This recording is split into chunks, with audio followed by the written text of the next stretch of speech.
Yeah, today we're going to be talking about migrating from imperative to reactive, but more importantly, it's about performance. And at the end of the day, that's what we're kind of sort of paid to do, solve problems, be mindful of resources. I'm not the original guy for this, and I apologize up front because, I've got more hair than him, but he knows this topic way better than me, but he unfortunately couldn't be here. If you search migrating from imperative to reactive, you will find Nikolai. He's a developer advocate. I think he's out of Germany. Nan, do you know Germany? Yeah. So, anyways, he was unable to make it here today. So, anyways, I'll be covering. I can answer any questions you might have about it as well. Let's see. So, how many here have used Spring Web MVC, for example? Yes, you're in the right place. Because now I get to tell you how terrible that is. Yeah, you already know. That's great.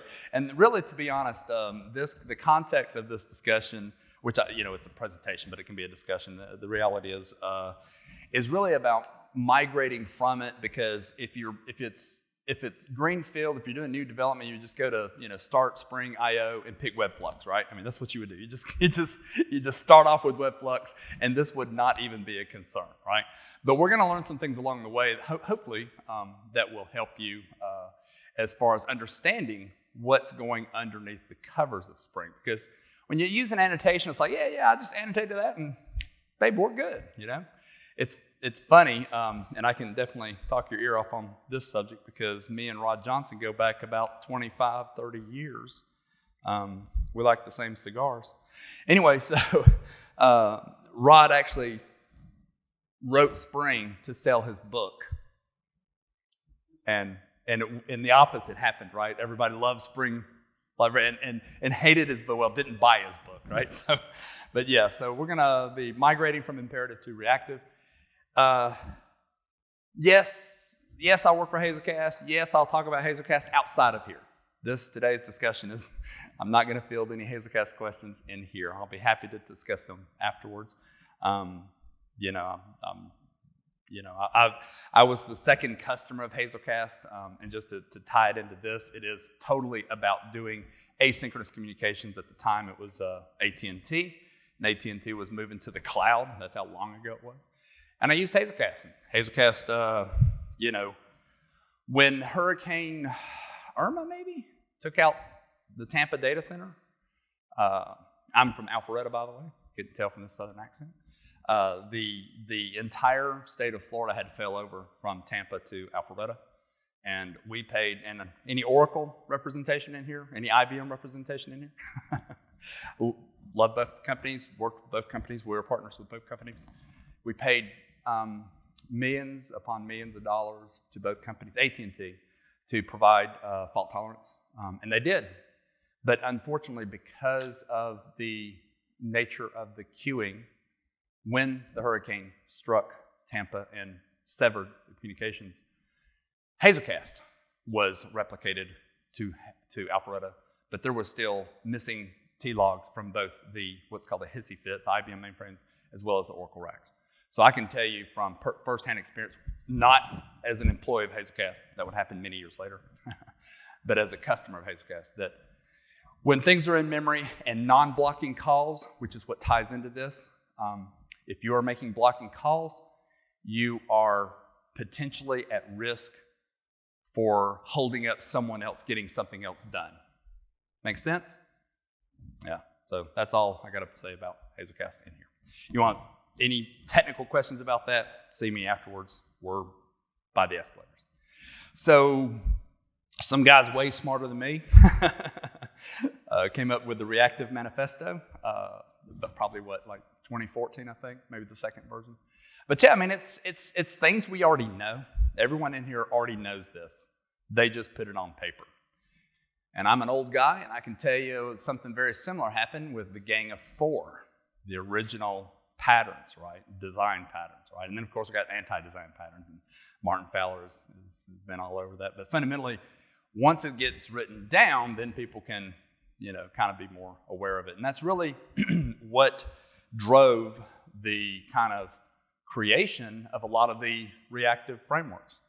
One of the gentlemen that put this together, not the manifesto, but this actual webinar, you can Google Imperative to Reactive and find him on YouTube, and you can find him as well on Twitter. I've got his links later on. We'll show, and he actually reached out to the creator of Project Reactor and had him go over this and kind of critique. So I do want to give thanks to them, and their links are here as well. I assume at some point I'll be uploading this to Devnexus repo somewhere so y'all can pull it down.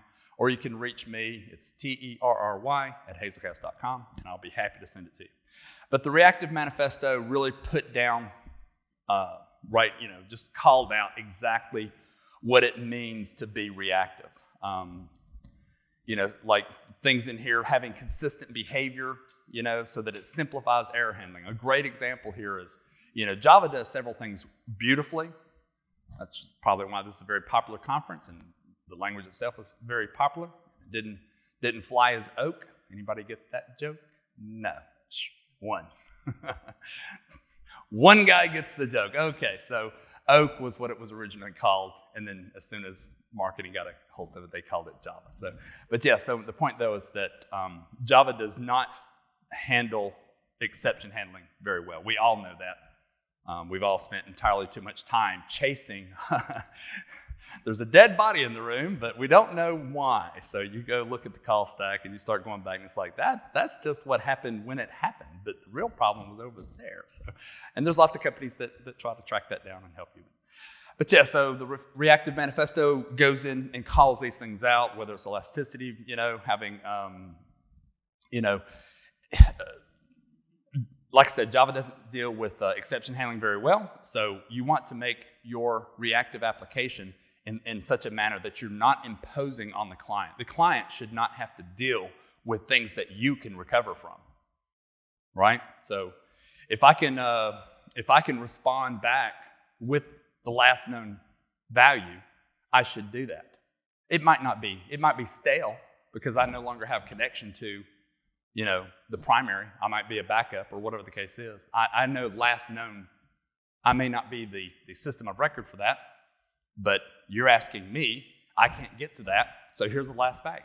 That's what I mean by not pushing it onto the client. Because I could turn around and say, oh, well, I have this value, but instead of giving that to you, I'm going to throw an exception because the system of record's down, right? That's not very responsive. That means that the client now has to say, oh, well, okay, do I try again? So that's the kind of thing. I mean, and the real punchline here, I mean, elastic, yeah, blah, blah, blah. Being able to, they don't even call out being linear scalable because that's a whole different thing. And, Admiral's Law gets involved and, a lot of systems that claim to be a linear scalable, they really aren't. And dealing with, whether it's some of my customers or, companies like Apple, AT&T, almost every credit card that's in your wallet. Anyways, my point is these systems do not scale linearly. And people that talk about that, they've probably not really run at massive scale. Things look nice in labs. Things look nice in micro benchmarking. Things look ugly in production. A great example is Capital One. I love Capital One, don't get me wrong. I'm a customer, and they've got a couple of customers that you've probably heard of. Both Amazon and Walmart are their customers. And Amazon does quite a bit of financial transactions, you can imagine. So when I talk about scalability, that's what I'm talking about. When it comes to message-driven and being non-blocking, that is mission critical. As soon as I publish an API and you're publishing APIs, who all in here uses REST? Okay, yeah, so basically everyone. She didn't raise her hand, but I assume that, no, just kidding. The reality is REST is terrible. It's just terrible because he asked for something, and I've got two threads, right? Request and a response. And for me to provide that to you as a synchronous request, I now have to do what? I got to join those threads together. Well, as soon as I join those threads together, I'm now holding on to a resource that's blocking someone else. That's by definition, it's a blocking call. And the fact that it's on HTTP. Anyways, so So being message driven, that's probably one of the biggest parts. I mean, all the manifesto is very concise in its objectives. What we're migrating today is a Spring Web MVC application, which yes, it's HTTP request response. You can say it's RESTful. And of course, Spring Data uses JPA out of the box, and typically, I don't want to use the word legacy stack here, but you would typically put a cache in front of that just so that, again, you're not waiting on another remote call, right? You've got data that lives somewhere else. I don't care where. It could be a mainframe, could be Oracle, could be whatever. But you want to have that, and you want to have it in a distributed manner, so that typically means a cache. So yeah, a lot of people use Hibernate. How many in here use Hibernate? Yeah, a lot of people use Hibernate. I'm not a fan of Hibernate. I should retract some of that. I like the ease of use of Hibernate, and that's really what Spring brings to the table. Spring Boot really makes it so that you get a lot of things out of the box, but being opinionated also means that you sacrifice some things, and that's what we're going to be covering today. So here's a pretty typical, application as far as simplicity. You can see we've got ourselves.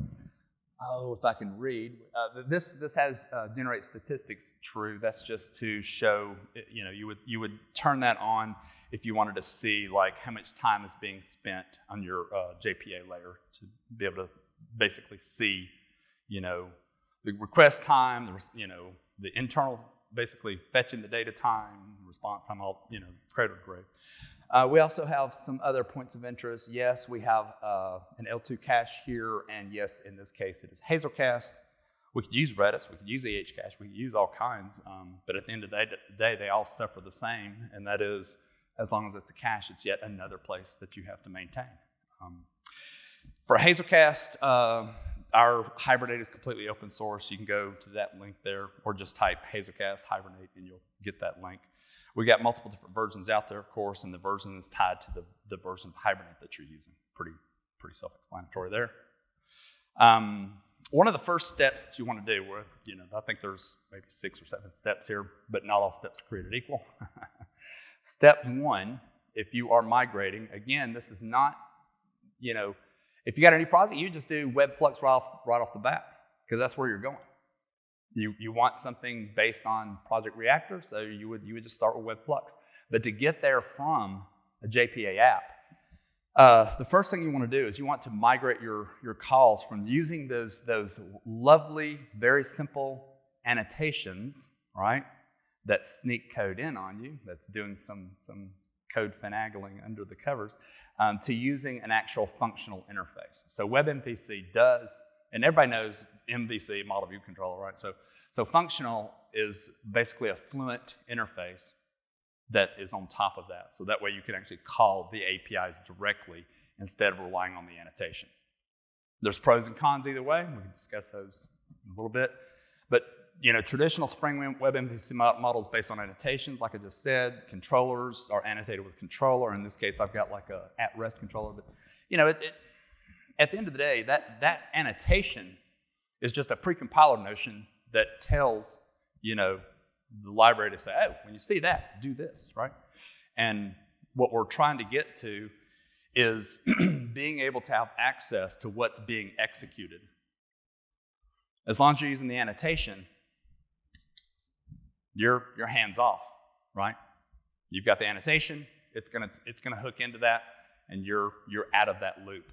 By going Web MVC, we're actually going to now we're actually going to call the API. And there's a reason why we're going to do that, and that comes up on the next step. So, as far as what's under the covers of Web MVC, the functional, the two main guys here is the route and the handler. So basically that's kind of a separation of concerns pattern, you want the route is everything when you're dealing with controllers is really based on a path, right?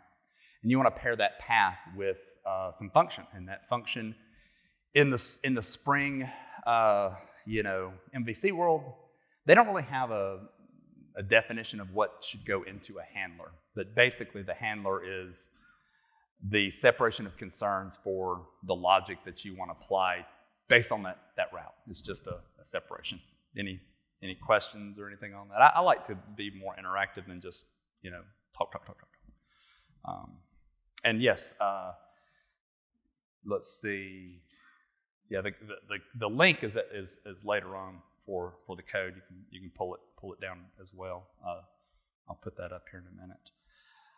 So you'll notice here we've got a get all and we've got a get one. Again, this is incredibly simple. This is just the API that's being invoked behind the path. If you just do a /person or / whatever your domain is, it's going to call get all. Not very useful unless you like full table scans or trying to boil the ocean and trying to get everything. You would never have a call like that in real life, right? Matter of fact, your business has probably come to you and asked for something like this, and you looked them square in the eyes and said no, because you just don't get everything. You get a subset. And then, of course, the get one is based on an ID, which, again, this is creating a pattern. So, let's see, I've got a note here. It says that the two above methods should contribute their return value to the Spring context. So they both need to be annotated with @being in in your configuration class. And I'm not a Kotlin guy, but if you are a Kotlin, then you can just use bean DSL there as well. Again, this is a Spring bean in this context, so therefore you would need a bean notation for that. Let's see. So again, I mentioned the two meaty pieces of the design of Spring Web MVC, and that is that of the functional side, and that is that you have a route and you have your handler.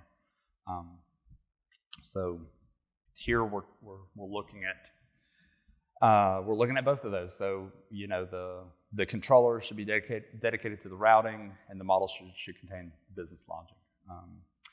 That is a fundamental, not just in model view controller, but it's also a fundamental in separation of concerns, right? And none of that really has to do with making it faster or making it more responsive. It really has to do with making it more legible and making it so that when you do look for blocking calls, we'll see that in a minute, but when you know where the code is, because now we're no longer relying on the underlying annotation code. We're now actually calling the functional API directly. Let's see, so Spring's proposal is to extract the logic into a class handler. Like I said before, there's no specific requirement for a class to be a handler. As far as I've seen with handlers, they really are anything that's not HTTP or REST oriented, right? If you're mutating or modifying in any way, you throw that in a handler. If you're dealing with dare I say pipe or connectivity issues, that's kind of done on the routing side. What else? Pretty self-explanatory there. You're really just separating those out. Yeah, pretty straightforward. When you go to at this point, we're merging the methods because again, it comes down to having a path and a pattern combination to tell the controller, what to act on. You're providing an endpoint, and that endpoint needs to have, a URL.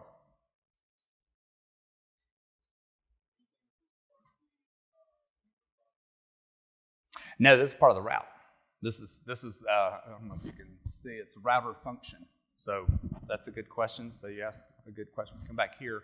You see how on the left in the middle, you've got router function. In the right middle, you got handler function. What we're looking at that merged is actually the route. And again, that really has what I would consider pipe handling, right? Somebody made a call, they did a curl, they came in and in doing so, they passed in a URL and some sort of pattern, right? Person/1. Okay, you want person who's got an ID of 1. Ooh, big deal. Could be real complex, right? I mean, you can do some gnarly things. You know, when you're dealing with, like, you know, the App Store at Apple, for example, you don't just get like the application ID, you get like the seller, you get all kinds of very intrinsic things, right?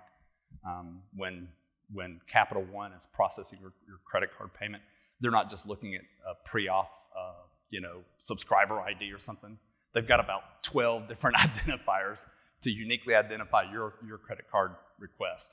It's at Georgia World Congress, it's location, it's who you are, it's the merchant ID, it's the account that you're charging this against, and, you know, all these things that work out, and that's just the key. So all that would be passed in where it says person, right? And all that would be part of the identification of where that is. Does that make sense? Maybe I got off topic there, but what we're talking about when we talk about merging, we're talking about pipe handling, is what I would call it. It's a socket, a pipe request is coming in. You've made a curl command. You've made a REST call to me. I'm now going to unpack that, right? That's part of the router, not the handler. Handler, typically business logic. What do I do with that subscriber data? You're asking to do a credit card payment. The merchant is doing a pre-auth to verify that you can do this. It's a valid account. It's not fraudulent, blah, blah, blah. Well, when I get all that unique identification, I'm going to run my anti-fraud rule inside of a handler, not inside of the route function, right? So inside that route function, I may have to do, you know, instead of having one per, I may put multiple there. That's all this is doing. That's why you have get slash and get slash ID. And you could have slash ID slash, you know, foo slash bar slash whatever. That way all of the pipe handling, as I call it, is done here in the route function. And it's, you know, it just, see, this is the marriage between what's being requested and who's handling it. I mean, hence route handler. Any questions about that? And again, if it was, you know, greenfield, brand new development, you wouldn't have to deal with this because you would just click Web Flux, which is where we're going. But to get there from an MVC to Web Flux, the first real step is, well, this is technically the third step, but the first step is really to migrate over to the functional API, which is what we're doing here. Okay, that's a beautiful question. So transactional boundaries. This is request response. So we are in a transaction as far as you've made a request and we have to make a response back to you. And going back to the Reactive Manifesto, we want to handle everything, you know, so that the client doesn't have to do that. So in that respect, I would say, yes, we're absolutely in a transaction here. But are we talking about ACID transaction? Are we talking about serializable? Is it idempotent? I mean, there's lots of, you know, we can have a whole nother discussion on what kind of transaction and what do you do and how well should that be designed. But that's very subjective. But at the high level, we are absolutely in a transaction because you've asked for something and it's the handler's job to give it back to you. And all we've done here is we are no longer relying on the annotation to say, oh, do your little magic. And when you get this pattern, run that code over there. No. We now are explicitly using the functional API that says, if you call me with an ID after, you see at the top, it's got person, and then on down, it's got a get, which is, again, part of that signature. We're not doing a put, we're not doing a delete, we're not doing a header, whatever, HTTP header. We're actually doing a get, right? And we're passing in an ID. So that tells the handler, here's an ID off of person handler, by the way, because we've already made that up top. It says /person, builder, blah, blah, blah. And handler is actually a type of person handler, as you can see on the method signature. Oh, I shouldn't do that. But yes, so we're just marrying We're just being explicit by tying the route function to a handler, right? And again, now, we are migrating from, now we're going to take it the next step, and that is migrating from the functional to Web Flux. Now this is where things get interesting because we change our dependency out. Again, if you were just starting a brand new project, I'm probably going to repeat myself numerous times here because it just seems like we're going through a lot of work. Because if you were starting a new project, you would just start with this dependency right off the bat.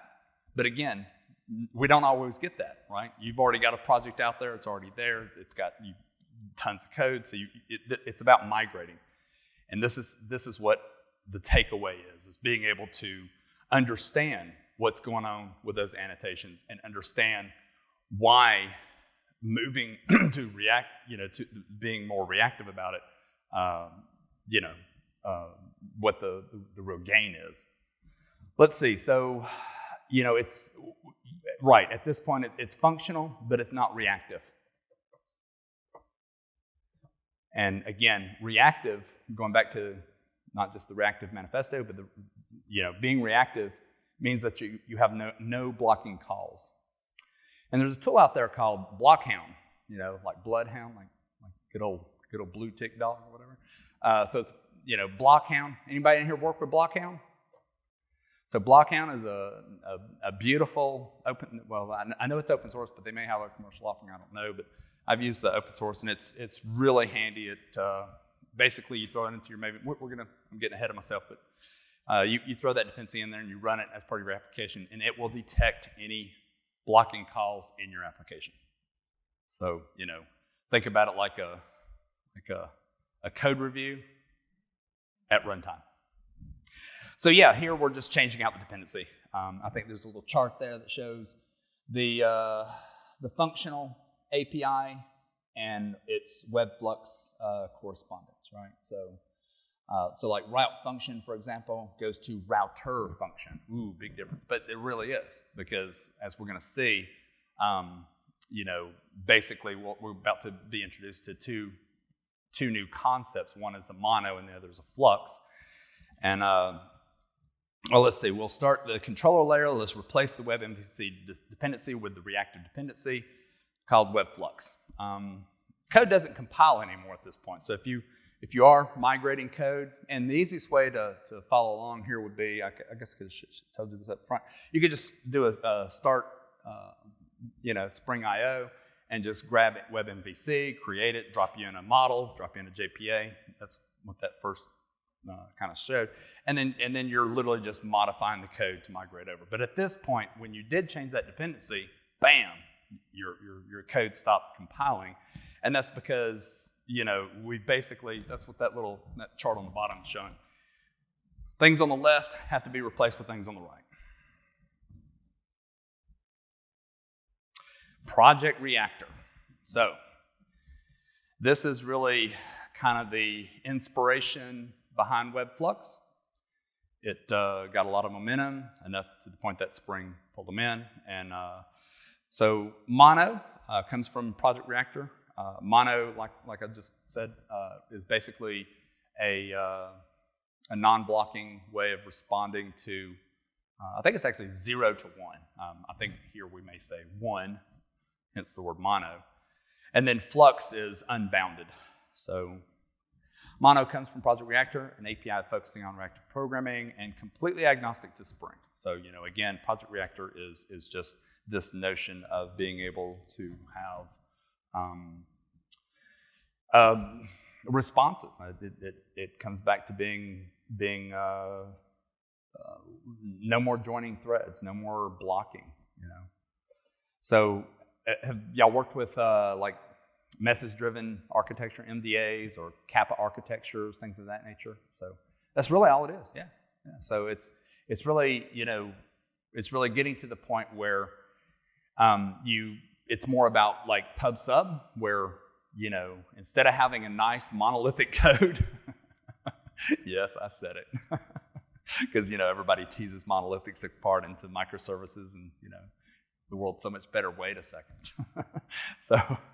So when you have a traditional application where even if it's using lambdas, you can literally start and read through it, and it's like, okay, I'm gonna consume from here, I'm gonna aggregate that, or as I call it, aggravate, and then I'm gonna get down here and do some filtering, and then I'm gonna get down here and do this, and you can literally just follow the logic of the application.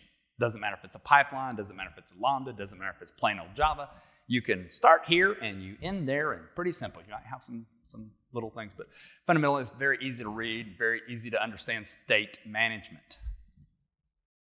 Once you go into being a reactive, application, it's just the same problems that you have with Kappa architectures and message-driven applications, because now the state management is everywhere, right? So if you want to see what the system's doing, it's like, well, let's come back to the credit card example. He just tried to buy a beer over there. Ha! They're not charging, they're giving them away. But yeah, he's trying to buy a beer, and Capital One is going to run that through an anti-fraud loop. And the point there is that it's going to make those calls not waiting, right? Oh shoot, I forgot what they're called, the little machine that you're paying on the point of sale, or the market, the little guy, the point of sale that's actually running the request, that's getting a little slice of money. They have a very small service level agreement to get that response. They're not waiting. I mean, they actually fired it off. But what happens is that fired off, but then we've actually, Capital One, for example, they have 90 days worth of your transactions. Every transaction this guy's committed in the last 90 days is all in memory. It's all instantly available. And they have, well, I won't tell you how many, but they have a substantial amount of anti-fraud rules. And they run them dynamically in different order, in different ways, depends on where he's at, what he's doing, what kind of transaction. Was it online? Was it physical? Blah, blah, blah. So all of that is done simultaneously. And how the heck do you do that? We wouldn't do it if it was a pipeline or a monolith. You do it because it's all messages. So you pub, you sub, right? So a message came in requesting to process this credit card payment, and then boom, we've got all kinds of subscribers now. I'm looking at where his location is to see if is he there? Because we might actually, he has the phone app installed, and he agreed to location-based services, which means now we're going to look at where his phone is. Oh yeah, his phone is right next to where the credit card payment is, in the same city, same zip, whatever. Again, that's just one of many, many, many, many rules that are being applied at the same time. And that's what this architecture is driving you at. You don't want that monolithic code, because as soon as you make a REST call, where we started with this model view controller, that REST call is blocking until it gets a response. And Project Reactor is all about kind of being more, we only do work when work is needed. And that's really why this topic has gotten kind of popular. And Nicola has given this in Barcelona, has given it in Germany, has given many of these code conferences, because cloud, yeah, everybody jumped on it, blah, blah, blah, but the reality is, you only want to pay for what you use. Well, if you're writing web MVC applications, you're holding on to resources that you don't need to be. If you do more of a reactive application, you only have to pay for what you're using, right? So a reactive application will use a lot less, because it's only going to use, it gets, something's published, it gets it, then it does what it needs in response. It's not saying, oh, well, I'm holding on to something, so there's, for a certain amount of time, I'm holding a resource that I don't need to be. So yeah, this is just talking about what I just said, and that is basically publishers push data out, and like it says here, Mono is a publisher that can emit at most one object. So yeah, it's 0 to 1. And Flux is basically the same thing, except it has an unbounded number of objects. So for obviously Java 8, that's Java 8 plus, that's just strings, right? So, a subscription, is basically just a materialization of the relationship between the publisher and the subscriber. That just means that I know what to do, just like the handler earlier. If I get a request that matches this, I'm going to take and peel off the parameters. If any are passed in, I'm going to give them to the handler. Well, that's really what the subscription is about. It's probably hard to see this little guy. He's pretty much just a publisher and a subscriber. You've got subscription bottom right and publisher bottom, which again, both Flux and Mono are types of publishers. So now to the meat, the real where things get interesting. We're migrating from Java persistent architecture over to the reactive relationship database connector. That's why it's called R2DBC. I keep wanting to say R2D2. Speed matters. But yeah, so really what it comes down to is JPA, wow, really old, really long, very, very mature technology, and also very blocking, and almost always leads to JDBC. Underneath JPA is always some sort of JDBC driver. JDBC is really old. And it's absolutely coming from the database world, and therefore it is hindered by the whole everything is blocking. There's not a JDBC call that's not a blocking call.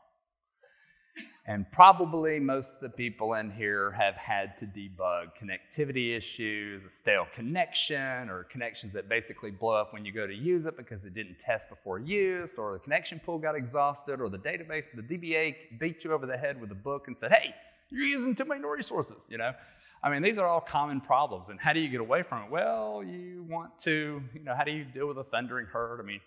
The whole reason why this application, this has a cache on the front end is because if you are not using some sort of caching technology, you are getting beat up by your database. And I can assure you that when you are dealing with web scale, if that's the world you're going to, you will introduce it.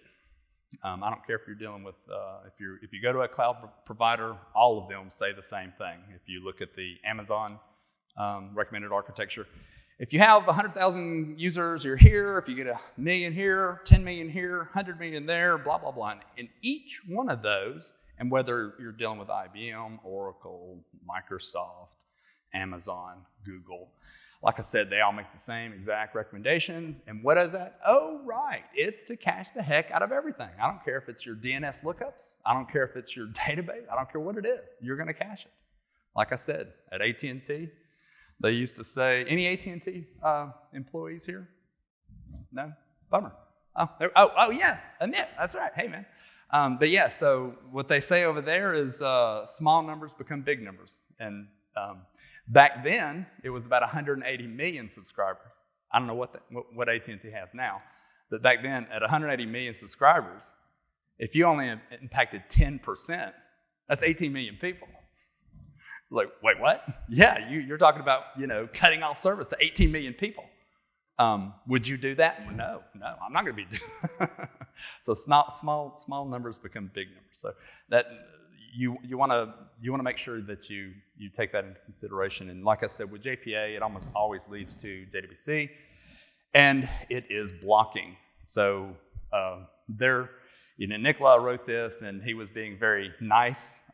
I'm Southern, so I can be a little harsh, but the specification is designed at a time when cloud was not widespread as it is now.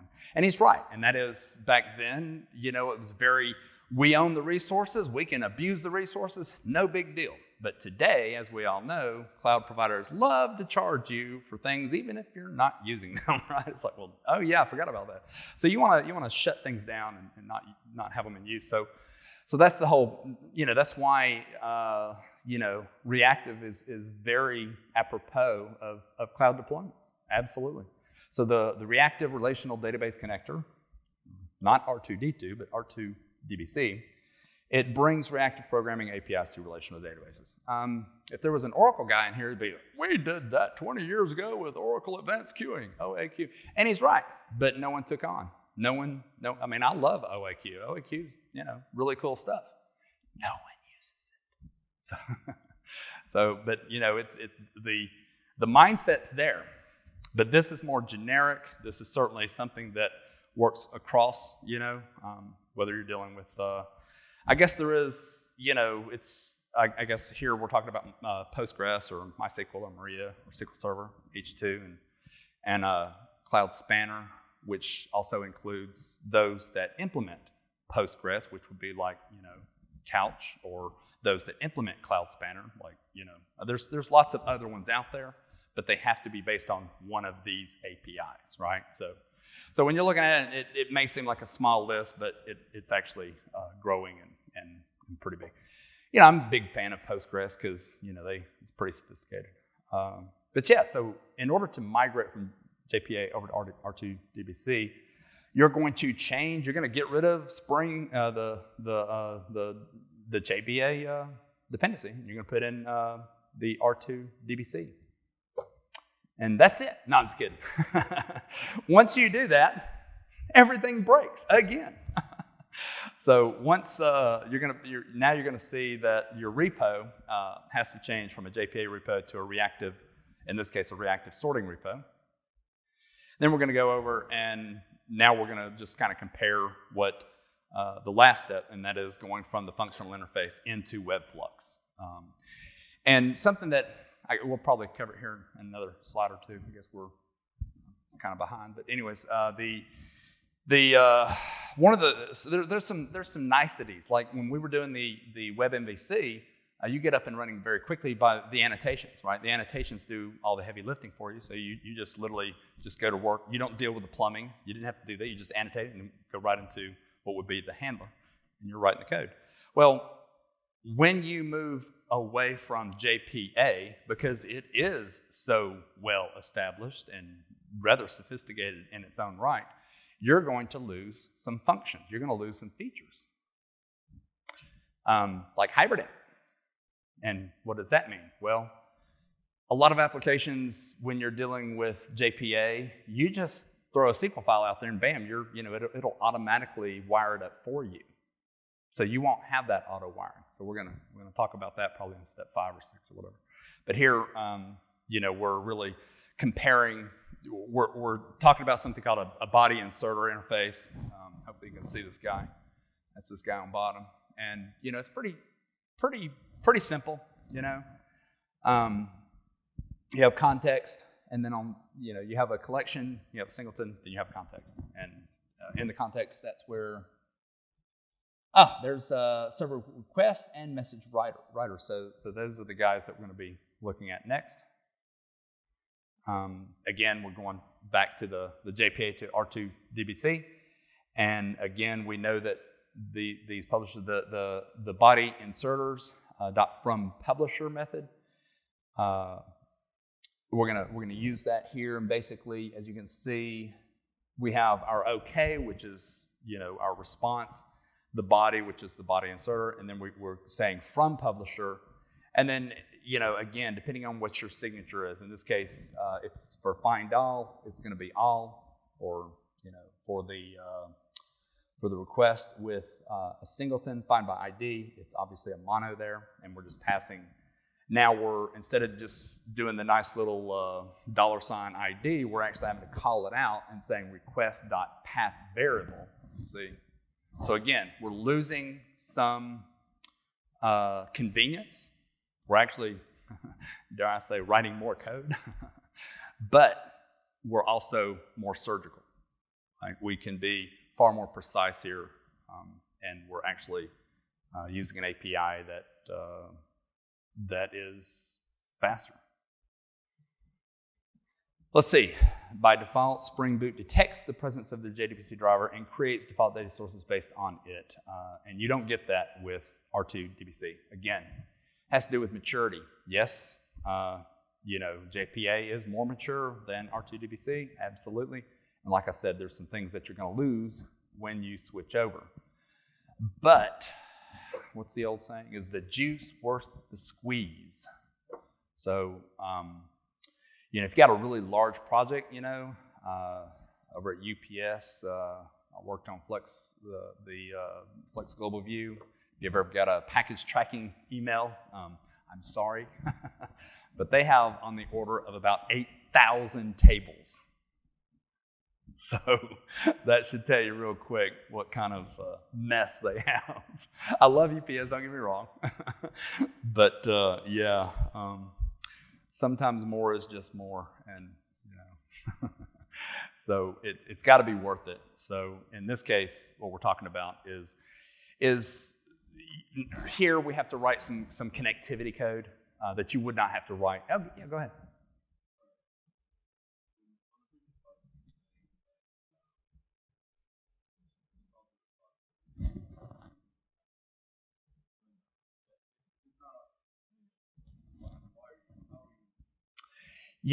That was wrong for me. You called me out on it. Good call. The reality is it's improving perceived performance, right? Does everybody get the difference? Well, exactly. How reactive is it? How responsive? Did you respond or were you blocking? So sometimes I will. I'm an old guy.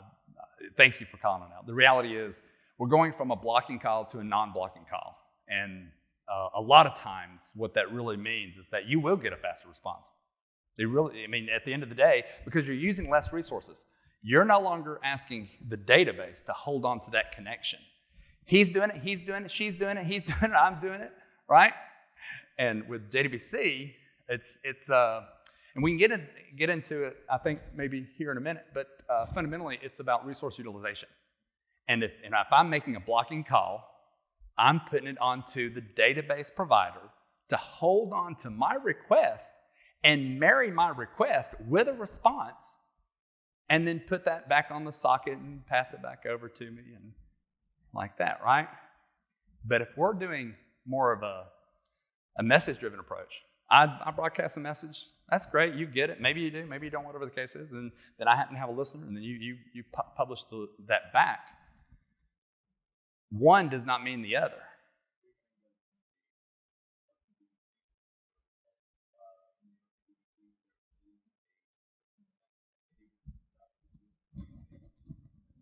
That is correct. So if we look at, this is on the body inserter, but yes, that is correct. So what you're really doing is you're opening up. We're Java folks in here, so it's just like doing continuations. When you wrote a servlet in the 2.5 spec, you were tying a thread. Every damn one of your servlet API calls was a thread.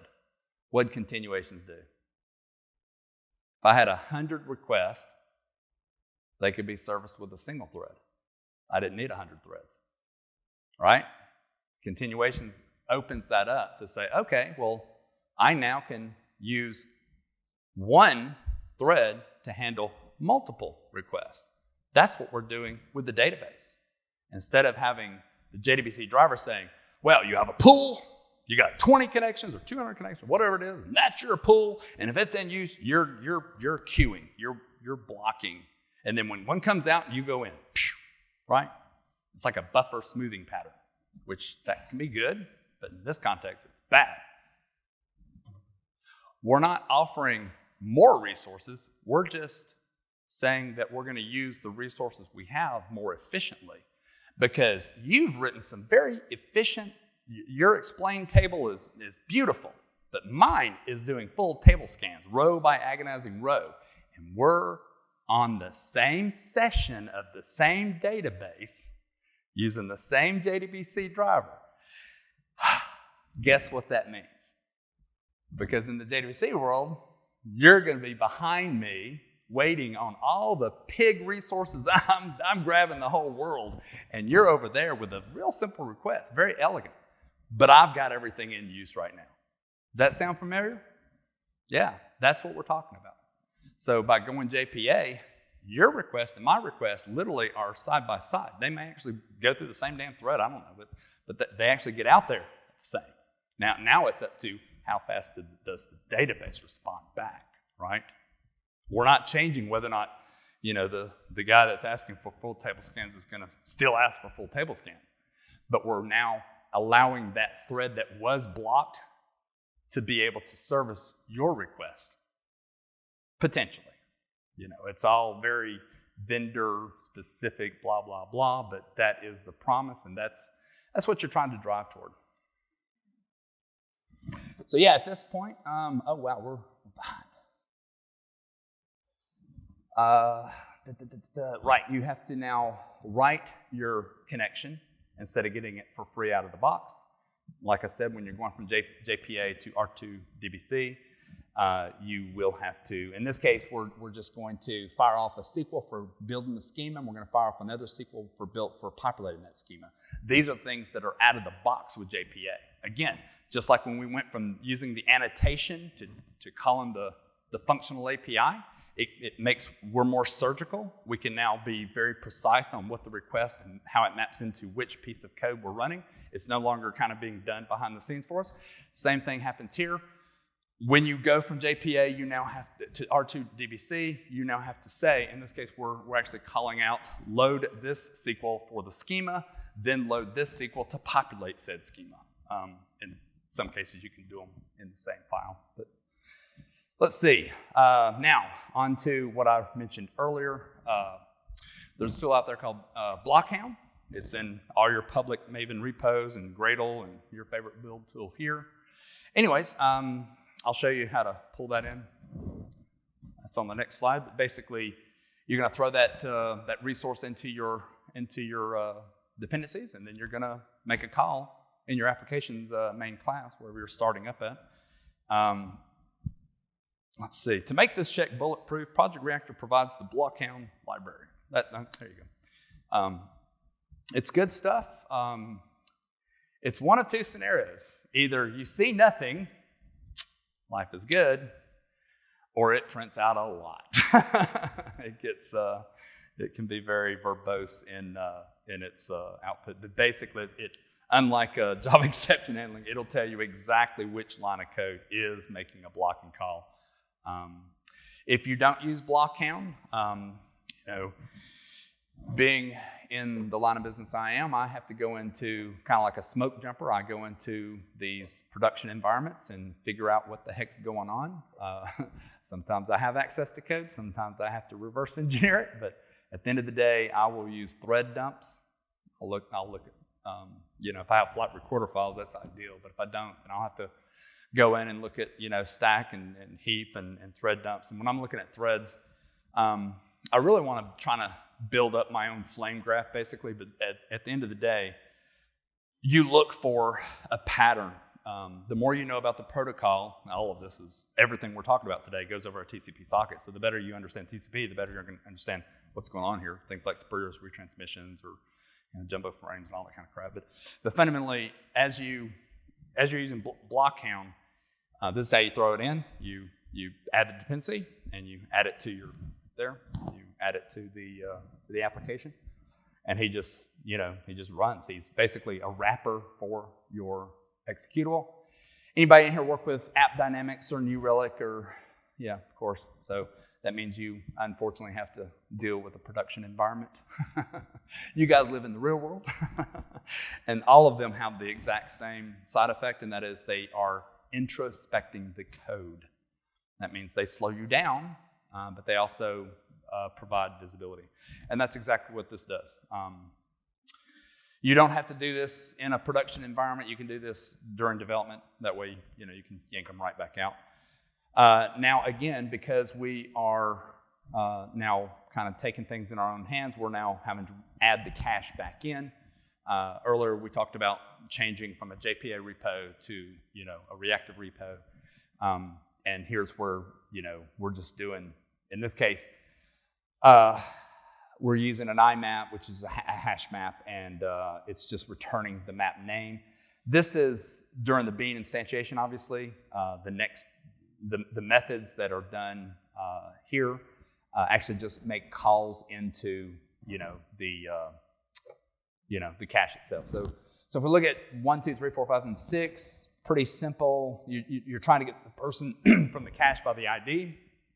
And the punchline here, since we are running a little bit behind, I got off topic. These are still blocking. So we're added the cache back in.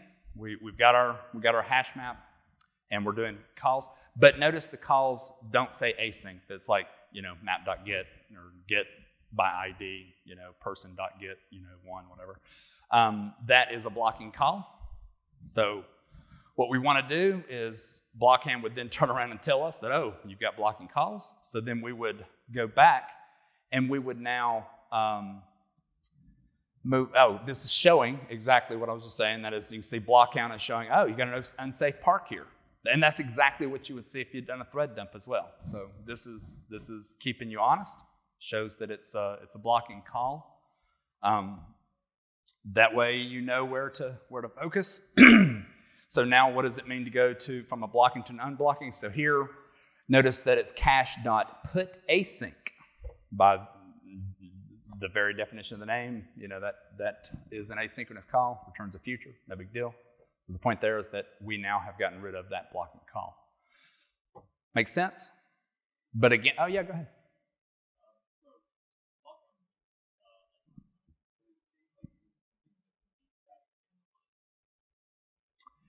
I agree, and I've used half a dozen different tools on this. Blockhound nails it every time because he does it in runtime. So the problem you get into is things can look like they're blocking, right? I've done it. We're going to optimize this right here, and then it's like you just optimize something that it's not even used. So by running at runtime, and you do bring up a good point, and that is because it is at runtime, you would have to basically regression test your software, making sure that it goes through all the different code paths, because Blockhound will not tell you if it does not run through that code, because it's literally doing what I do as a human. I come out, I log on to your instance, and then what am I doing? It's like, damn, you're right. You're getting timeouts all over the place. What the hell? Let me do a thread dump. And what am I doing there? I'm doing multiple thread dumps, and I'm seeing the state of those sockets and those threads, and I'm like, well, look at here, an unsafe park. Look at here, a system clock jump. Oh, I know what that means. So, yeah, so you're right. There are some tools out there that will attempt to do it, but Blockhound literally comes from Project Reactor, and he's pretty good. Again, it's all about pros and cons. Is the juice worth the squeeze? So, okay, I know I skipped over some things as far as maybe on the JPA side, but again, Nicholas, there he is on Twitter, and Ole, he's the guy that one of the prime contributors to Project Reactor. Again, this is available on YouTube. It's available on our blog, Hazelcast. If you just type in imperative to reactive, you'll find this available. Here are some links. Boom, right here. Oh, Terry. Sorry. Who put blue on black? This guy. Sorry, that should have been white. But anyway, let's see if I can highlight it. Maybe that'll. No, of course not. So anyways, let's see. So again, if you search for, if you go to hazelcast.com/blog, migrating from imperative to reactive, or you can just search for it, it'll be the first hit. Start Spring IO, everybody knows about that. Projectreactor.io, that's really what this is based on. There's a link to the R2 DBC, the drivers there. And then of course, Blockhound. Again, right off GitHub. The source code that this is available. It's GitHub Hazelcast demos. If you just go GitHub/Hazelcast-demos. That's HAZELCAST-DEMOS. You'll see this one along with many others. Pretty straightforward. Any questions? Any more questions? Yeah.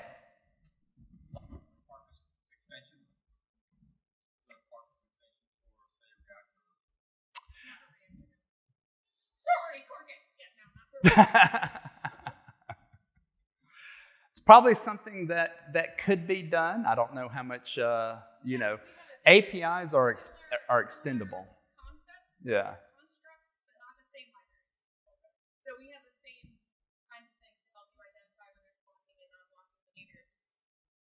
Yeah. Yeah, Blockhound is, straight from Project Reactor, and Owen, if you go back to, there he is on the bottom.